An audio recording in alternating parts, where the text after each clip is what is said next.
শীত মানেই হচ্ছে পিঠাপুলির উৎসব। অন্যান্য পিঠার পাশাপাশি খেজুরের গুড় দিয়ে বানানো এই পোয়া পিঠাটাও অনেক বেশি জনপ্রিয়। অনেকেরই পোয়া পিঠা ফোলে না, তারা আজকের এই রেসিপিটি দেখতে পারেন। পিঠা বানানোর জন্য আমি নিয়ে নিলাম একটা বাটিতে 2 কাপ ময়দা, দিয়ে দিলাম 2 কাপ সুজি, আর এখানে দিয়ে দিচ্ছি 1/4 চা চামচ লবণ।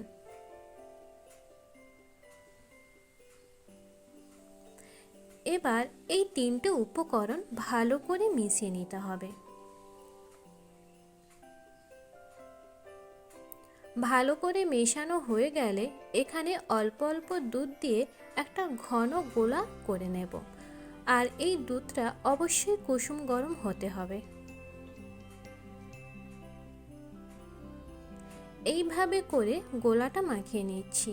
পিঠার এই গোলাটা যত সময় নিয়ে মাখাবেন তত আপনার পিঠার রেজাল্ট ভালো হবে। এইভাবে করে বেশ কিছুক্ষণ মাখিয়ে নিচ্ছি।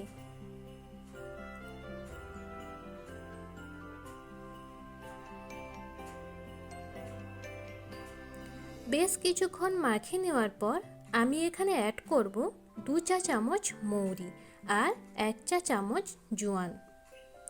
সব কিছু মিশিয়ে নেব।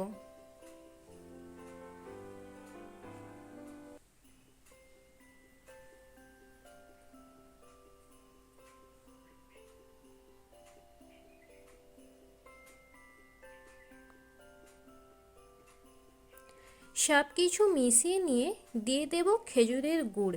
আপনারা চাইলে গুড়টা জাল দিয়ে পাতলা করে নিতে পারেন।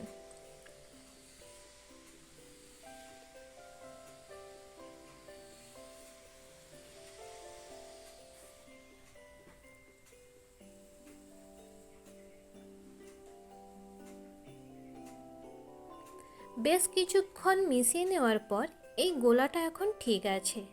এর থেকে বেশি ঘন করতে হবে না। এখন ঢেকে রেখে দিচ্ছি 10 মিনিটের জন্য।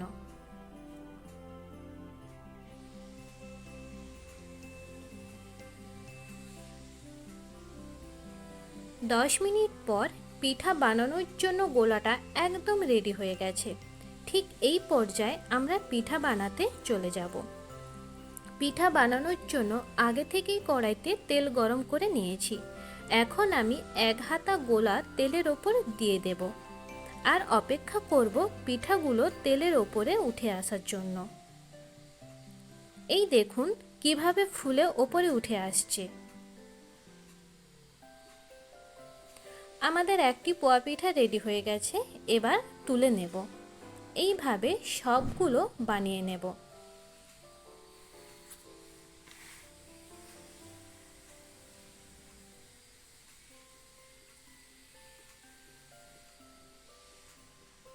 এই দেখো সব পোয়া পিঠাগুলো আমার কিভাবে ফুলেছে।